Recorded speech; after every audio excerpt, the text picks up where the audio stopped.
Welcome to the deep dive. It's actually kind of staggering when you think about it. Over 1.5 billion people across the globe are learning English right now. It really is an enormous number, a huge portion of the planet trying to master this language. Yeah, and looking through the materials you shared, a really common challenge, maybe the most common, seems to be the speaking part, getting comfortable actually using the language. Absolutely. Reading, listening, those often come first.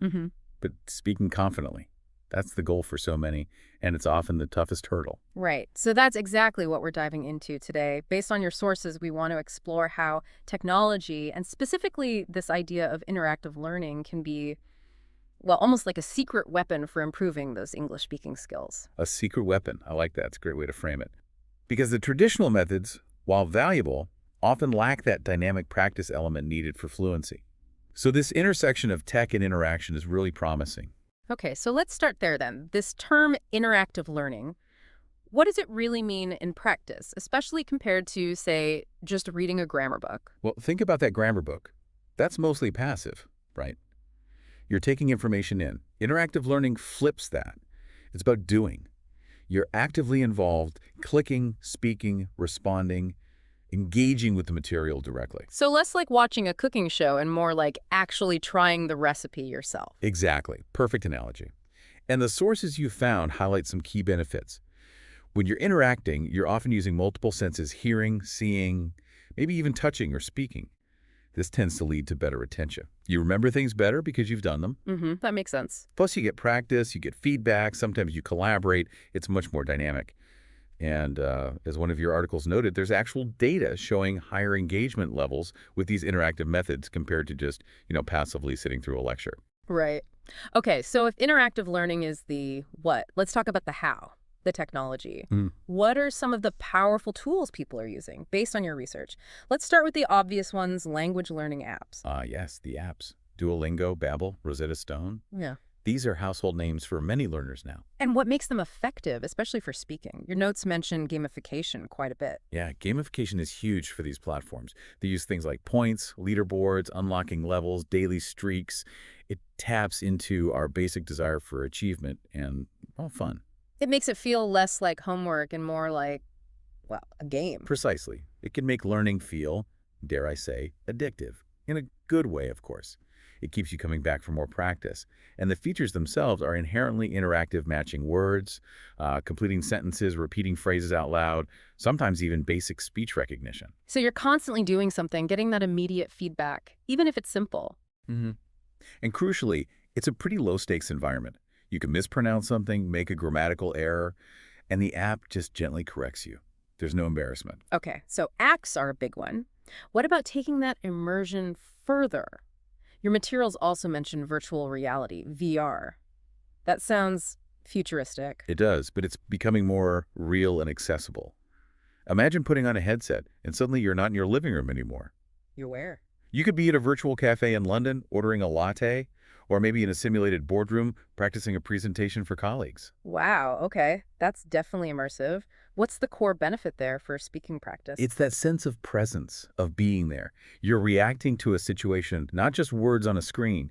It lets you practice conversational skills in a context that feels authentic, but, and this is key, without the real-world pressure. So you can practice ordering that coffee 10 times if you need to, without annoying a real barista. Exactly. Or fumble through your presentation points without any actual career consequences. It's like a flight simulator for conversation. You can practice those tricky social landings safely. That's a fantastic analogy. Okay, apps, VR. What else did your sources highlight? Online language exchange platforms. Right. Things like Tandem or HelloTalk. These are really interesting because they connect learners directly with native speakers. How does that work typically? Usually it's a reciprocal thing. You find a native English speaker who wants to learn your language. So you might spend half the time chatting in English, helping them, and the other half chatting in your native language, where they help you. So it's peer-to-peer learning. Exactly. And the big advantage, real-time human feedback on your actual conversational skills. You can ask, Did that sound natural? Or Yeah. how would you phrase this? You get instant clarification on pronunciation, idioms, even cultural nuances. And I suppose you can make friends too. Definitely. Many users report building genuine international friendships, which adds a whole other layer of motivation and cultural understanding. Hmm. It really humanizes the learning process. Okay, these tools sound amazing, but let's address the elephant in the room for many learners. The fear factor, specifically the fear of making mistakes when speaking. It's huge, right? Oh, absolutely huge. It can be paralyzing. That worry about sounding silly or getting the grammar wrong or people not understanding you, it stops many people from even trying. So how does technology help tackle that specific fear based on what you've seen? Well, back to those apps for a moment. That immediate, non-judgmental correction they often provide, that's part of it. It helps normalize mistakes as part of learning. You make an error, you get corrected, you try again. No big deal. So it takes the personal sting out of it. Exactly.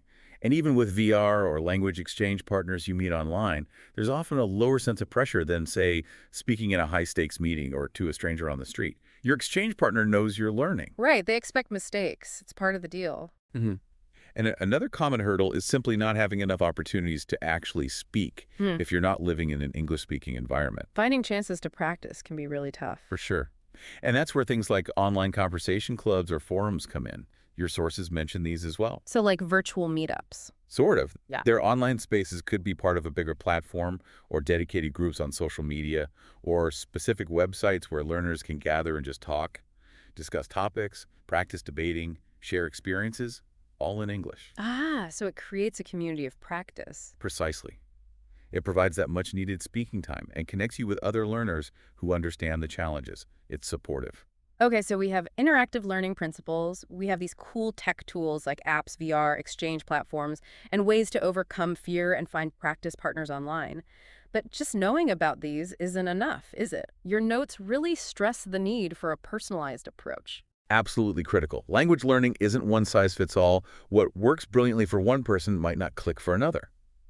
So, crafting your own journey is key. What does that look like? What are the steps? Well, step one, according to your sources, is setting clear, specific goals. Not just get better at English. More like, More like, I want to be able to comfortably discuss my work experience in a job interview setting within 6 months. Or, I want to understand and participate in casual group conversations about current events by the end of the year. Something measurable. right, something you can actually track progress against.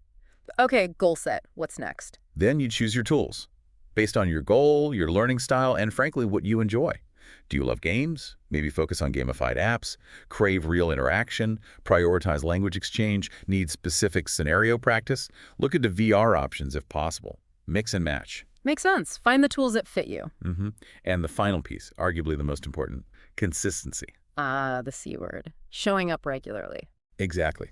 It's far better to practice for 15, 20 minutes every day than to cram for 3 hours once a week. Right. Language skills build incrementally. So establish a realistic, sustainable practice schedule. Put it in your calendar if you have to. Like going to the gym for your brain, but for language? Pretty much. Consistency builds momentum and makes the learning stick. So pulling all this together then, the big picture emerging from your sources is that this blend of interactive learning principles and modern technology really can transform English-speaking practice.